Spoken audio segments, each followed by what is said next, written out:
कलाम मुकद्दस को खोलेंगे। सबसे पहले मसीह यीशु में आप सबकी सलामती हो और आप सबको आज की बाइबल स्टडी में हम खुशामदीद कहते हैं और आप लोग मुबारक हैं जिनके पास खुदा का कलाम सुनने के लिए वक्त है। Praise the Lord. सो आज की तलावत जो है वो मत्ती रसूल की मार्फत लिखी गई अंजीले अरबा और उसका 23 बाब और उसकी 37 आयत से लेकर 39 आयत तक हम तलावत करेंगे। कोई भाई जो अच्छी तरीके से बाइबल मुकद्दस को पढ़ सकता है वो तलावत में रहबरी और रहनुमाई करे। खुदावंद के पाक कलाम में इस तरह से मरकूम है, ए यरूशलेम, तू जो नबियों को कत्ल करता और जो तेरे पास भेजे गए उनको संसार करता है, कितनी बार मैंने चाहा कि जिस तरह मुर्गी अपने बच्चों को परों तले जमा कर लेती है, इसी तरह मैं भी तेरे लड़कों को जमा कर लूं, मगर तुम न चाहो।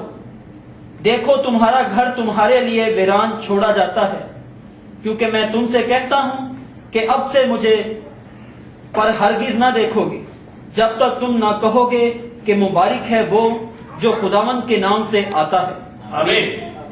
मुबारक है वो जो खुदावंद के नाम से आता है।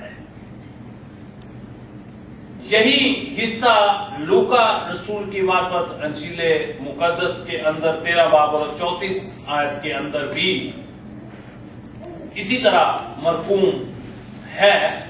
सो ये खुदावंद यीशु अल मसीह की जमीनी खिदमत के दौरान खुदावंद यीशु अल मसीह ने यरूशलेम के बारे में ये बात कही।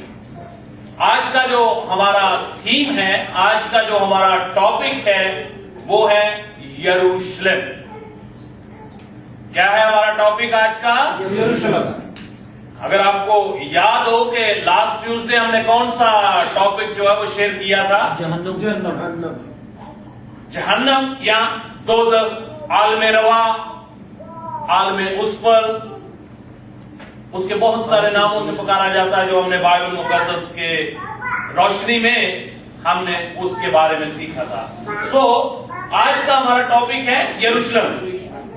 अगर आप लोग बाकायदगी से बाइबल मुकद्दस को पढ़ने वाले हैं या बाइबल के स्टूडेंट हैं तो आपको इस बात का इल्म होगा कि यरूशलेम की मसीहत के अंदर और किताबे मुकद्दस के अंदर क्या अहमियतों का हामिल ये लफ्ज है या ये शहर है या ये मकाम है।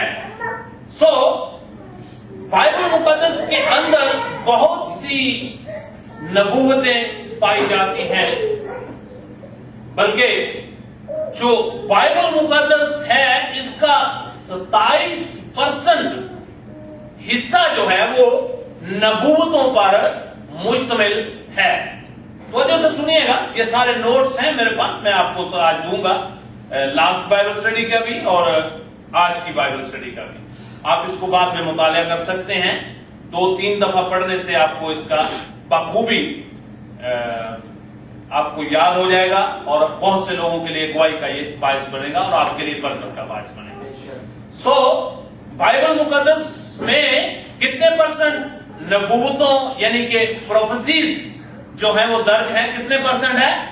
27% जो है वो प्रोफेसीज, नबूवतों का सिलसिला इसके अंदर मौजूद है। इसके अलावा बाइबल मुकद्दस के अंदर ऑलमोस्ट 8000 आयात जो हैं ये नबूवती आयात हैं, जिनमें से बहुत सी नबूवतें पूरी हो चुकी हैं और बहुत सी नबूवतें पूरी हो रही हैं और बहुत सी नबूवतें पूरी होने वाली हैं। सो इस नबूवत के अंदर एक ये भी बात थी कि खुदावंद यीशु अल मसीह ने ये बात कही थी कि यहाँ पर पत्थर बाकी اور یہ بات بھی اور یہ نبوت بھی 70 عیسوی کے اندر پوری ہوئی. آج ہم یروشلم کے بارے میں سیکھیں گے کہ یروشلم جو ہے اس کی بائبل مقدس کے مطابق کیا اہمیت ہے. اگر ہم پرانے عہد نامے کا مطالعہ کریں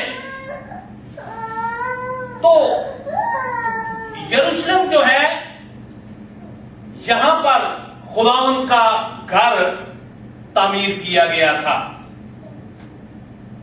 خداوند کی ہیکل جو ہے وہ بنائی گئی تھی. اب ہم دیکھیں گے کہ وہ ہیکل کس جگہ پر تھی, وہ یروشلم کیسے وجود میں آیا. بائبل مقدس کی روشنی میں بتاتا چلوں کہ بائبل مقدس میں یروشلم کو کوہ صہیون بھی کہا جاتا ہے. بتاتا چلوں کہ یروشلم کو ہی بڑے بادشاہ کا شہر بھی کہا جاتا ہے. غور سے سنیے گا کہ اس کے بارے میں ملکے صدق کا ایک نام اگر آپ نے بائبل مقدس کو پڑھنے والے ہیں تو آپ نے اس کا ذکر کہیں پڑھا ضرور ہوگا. اس کے بارے میں ہے کہ وہ بن باپ کے تھا, بن نسب نامہ کے تھا, ملکے صدق. آج میرا ملکے صدق ٹاپک نہیں ہے, ورنہ میں اس کے بارے میں آپ کو بتاتا, وقت ملا تو میں اس کے بارے میں بتاؤں گا. لیکن اگر آپ پیدائش کی کتاب اس کا 14 باب اور اس کی 18 آیت کو تلاوت کریں تو وہاں پر آپ کو ملکے صدق کا نام بھی ملے گا. اور اس کے علاوہ یاد رکھیں کہ یروشلم کا جو پہلا نام تھا, یروشلم کا جو پہلا نام تھا وہ سالم تھا.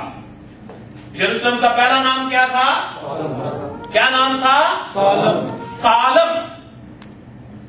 سالم جو ہے یہ لفظ جس کے معنی جو ہیں وہ ہیں سلامتی. کیا معنی ہے اس کے؟ سلامتی.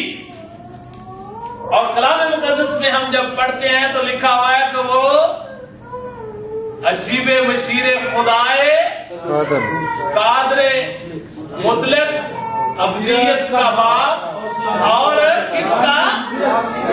سلامتی کا شہزادہ ہے.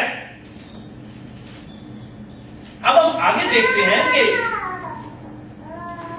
اس شہر کا نام سلامتی کا شہر تھا. کیا نام تھا؟ سلامتی کا شہر. اور یہ لفظ سالم جو ہے یہ شالوم سے لیا گیا ہے. یہ لفظ کہاں سے لیا گیا ہے؟ شالوم سے. اگر ہم بائبل مقدس کا مطالعہ کریں پیدائش کی کتاب اس کا 22 باب, اگر وہ پہلا حوالہ اگر آپ نے نکالا ہے تو اس کو ذرا تلاوت کر دیں تاکہ آپ کو تھوڑا